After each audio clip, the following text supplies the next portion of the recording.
किछि दिन हेबो लगातार ह्रास पाउछि सुना दर, जहा ग्राहकंक पई आश्वस्ति सह आनिछि खुशी खबर। गोटे सप्ताह मध्यरे 3330 टंका ह्रास पाइछि। सेथिपई दुकान ने लोकंक भिड़ मध्य जमिलाणी, कारण एबे जेहेतु बाहागर सीजन चलीछि तेणु समस्ते सुना गहना किनिबारे व्यस्त। तेबे किनिबा पूर्वरु एठारे चेक करंतु आजिर दर। भारतीय बजार में 24 कैरेट सुना 97,420 टंका रही। सेपरी 22 कैरेट सुना दर 89,300 टंका छुईंछि।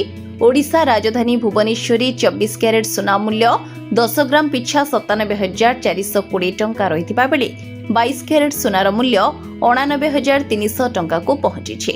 अन्यपटे मुंबई रे 24 कैरेट मूल्य 97,420 टंका और 22 कैरेट मूल्य 89,300 टंका रही। नुआदिल्ली रे 24 कैरेट 97,570 टंका और 22 कैरेट 89,450 टंका रही। सेभली दक्षिण भारतर प्रमुख सहर चेन्नई रे 24 कैरेट मूल्य 97,420 टंका थिबा बेले 22 कैरेट मूल्य 89,300 टंका रही।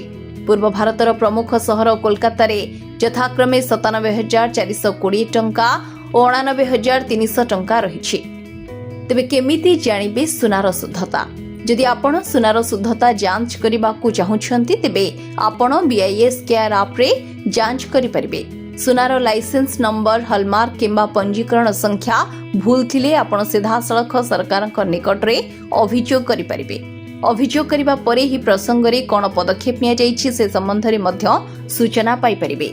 Bureau report, RCN Odia.